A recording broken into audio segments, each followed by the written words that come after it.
Jemi rikthyer në studio dhe në këtë moment unë jam me zonjën Brunilda Isaj, sekretare e përgjithshme e Shoqatës Mikrofinanca Shqiptare, për të bërë një përmbledhje pak më të zgjeruar. Mirë se erdhët. Mirë se gjeta. Faleminderit për ftesën. Publiku ka parë dhe një insert në fakt me shifrat më të fundit, por si ndikon shpërndarja e 400 milion eurove kredite reja që janë dhënë nga mikrofinanca pikërisht të gjatë vitit të 2024, si ndikon në ekonominë lokale dhe në tërësinë atë kombëtare? Ne gjykojmë mjaft pozitivisht, duke pasur parasysh që këto 400 milion janë të shpërndara në një bazë mjaft të gjerë klientësh, në të tre segmentet cilave ne u qasemi, qofshin këto bizneset vogla dhe familjare, qofshin fermer, pra në sektorin e bujqësisë, qofshin edhe individ të gjitha tipologjive dhe kategorive.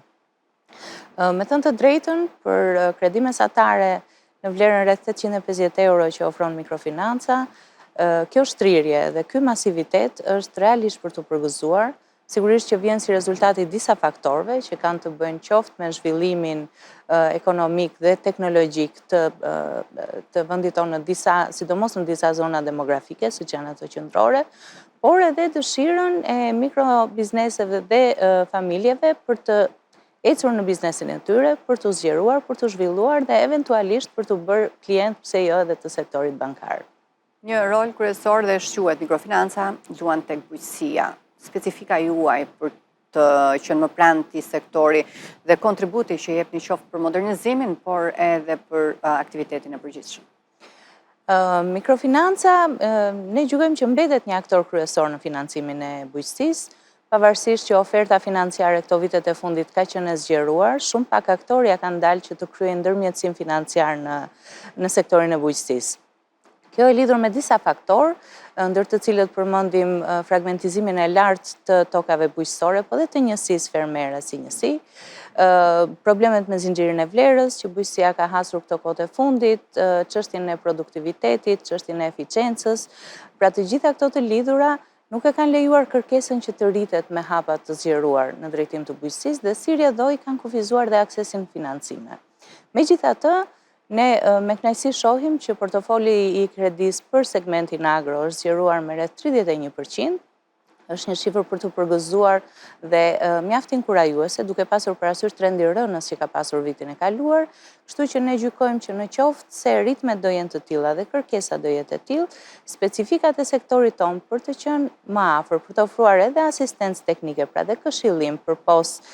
pjesës së financimit, për të krijuar marrëdhënie të biznesi sa më afatgjata dhe të qëndrueshme, mendojmë që do na ndihmojë që të gjendemi këtij segmenti në vijimsi dhe me produktivitet. Po ashtu bie në sy fakti që 40% e klientëve të mikrofinancës janë gra. Çfarë ndikimi ka kjo në fuqizimin ekonomik dhe social të grave në Shqipëri dhe pse është kthyer mikrofinanca një dritare e rëndësishme për ta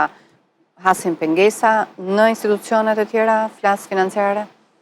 Ngushtimi i hendekut gjinor është ndër shtyllat e veprimtarisë së mikrofinancës. Pra në misionin e vet social, ky element vazhdimisht është adresuar, sepse në përgjithësi kryesisht në ekonomitë që janë në zhvillim e sipër, gruaja gjithmonë ka pasur mundësi më të pakta se sa burri për të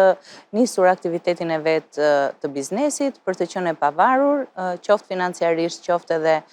në veprimtarinë e vet, dhe për të shërbyer, për të kthyer dhe për të shërbyer familjes një lloj si edhe burrat. Kështu që ne kemi qenë vazhdimisht të fokusuar në përfshirjen financiare të gruas, nga njëherë edhe për arsye jo drejt për drejt të lidhura me këtë, për shembull sepse gratë janë ripaguese shumë të mira të kredive, me një cilësi kredidhënie ndjeshëm më të mirë se sa huamarrësit burra, por kryesisht ka qenë ideja e krijimit të mundësive të barabarta ose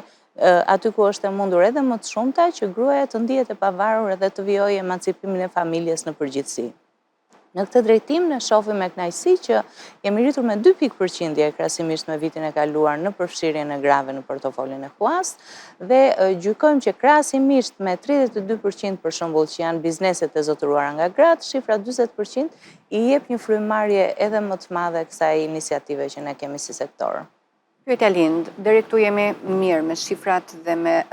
qasjen dhe me përkrajen që keni për sektor të ndryshëm në ekonomi, por si do të përmirësohet më tej performanca e portofolit të kredive për të ruajtur padyshim një trend pozitiv dhe sa të sfiduar mbeteni edhe nga ajo që ofrojnë bankët?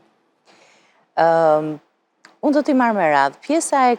cilësisë së kreditdhënies është ngushtësisht e lidhur me faktorët makroekonomik dhe se si zhvillohet ekonomia e një vendi.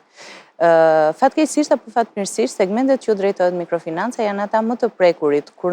sidomos kur ndodhin kriza. Ne e pam këtë në kohën e pandemisë, e pam të lidhur në disa zona edhe